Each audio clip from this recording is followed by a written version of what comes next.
This is the Rolls Royce of cutting layers.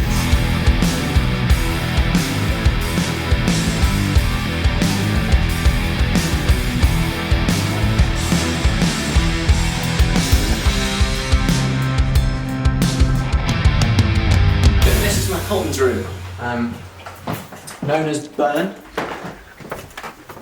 So this is Burn. This is Matt Colton's room. Matt joined us about 6 months ago. Yeah. This used to belong to Tony Cousins, this room, and Tony, as we mentioned, moved downstairs. Matt has come in and taken over the room. Most of the work is done at the desk here. I don't use a lot of plugins. Obviously, you know, things like digital limiting and stuff can be done really well in plugins. You know, de-essing and denoising and that kind of thing. But in general, I'm trying to get the sound here sort of with hardware as opposed to back here. And that's, you know, as much, I'm not that overly keen on working with a mouse and that kind of thing. And I also do like analog as well. So we've got a lot of options in the desk. Sontec EQ, which is, you know, the king of mastering EQs. We've just recently replaced the op amps in this one, and the bottom end on it is huge, and you know, it can also be very open in the top end. Not a particularly bright sounding EQ.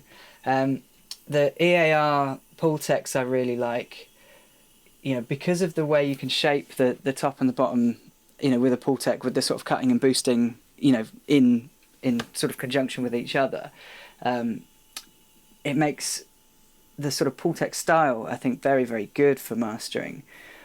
But, you know, whereas, you know, the sort of original Pultecs and even to a certain extent the new Pulse Technologies ones, they have quite a big stamp, you know, they have a sort of lot of warmth and a lot of body, but, you know, quite a big character. The EAR ones are a little bit more open sounding, a little bit faster sounding. And so I think these are probably the best, you know, in my opinion, for mastering. We've got a massive passive here, you know, that does its thing. It's got a lot of character, which is either good or bad, you know. It either works or it doesn't on a recording, and you know as soon as you stick it in the signal path. In fact, that's all over this Twin Peaks record, which we were talking about earlier.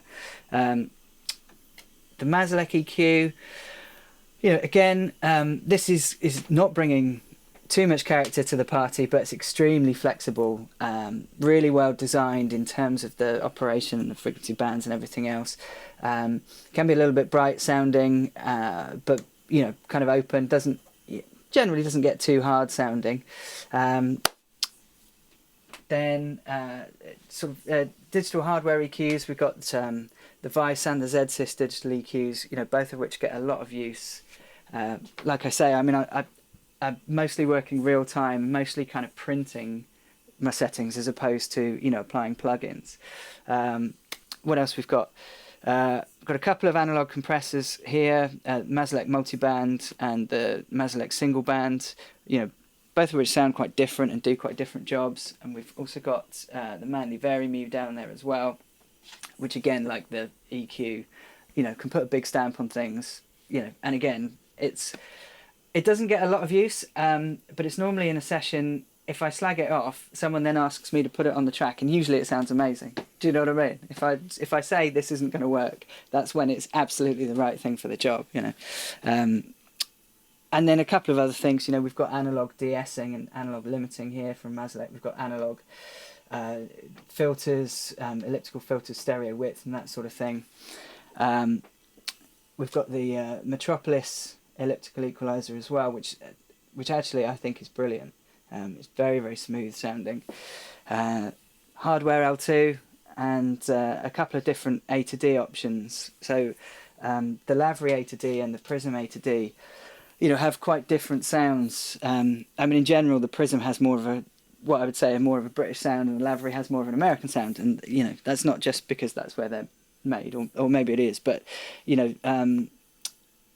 you can set up your signal path and, you know, sort of capture from both of the A to Ds, and the result you get is different. So you sort of, you know, you can get, you know, almost everything then has two different sounds. Do you know what I mean? Each EQ, each compressor has potentially two different sounds depending on which AD you use. So it just, we've got a lot of options in the desk to manipulate, how we want things to sound, basically.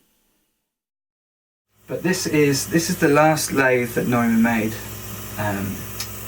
or it's the last lacquer cutting lathe that they made. They went into DMM shortly after this, and then got out of vinyl altogether. And this is the Rolls Royce of cutting lathes. It's got the most advanced pitch control computer, the most advanced way of sort of packing the grooves and controlling the grooves. It's got the cleverest kind of the electronics to help you cut the best side possible, and the SX74 cutter head and the Neumann Sal rack, just sound very, very good. And the other amazing thing about them is that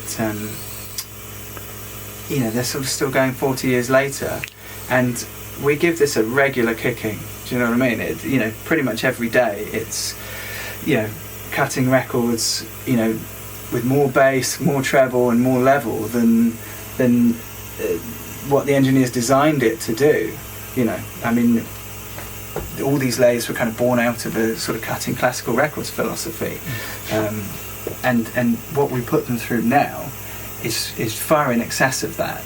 And they've been taking that for 40 years and still sounds great. Still does the job. So yeah, it's a great lathe.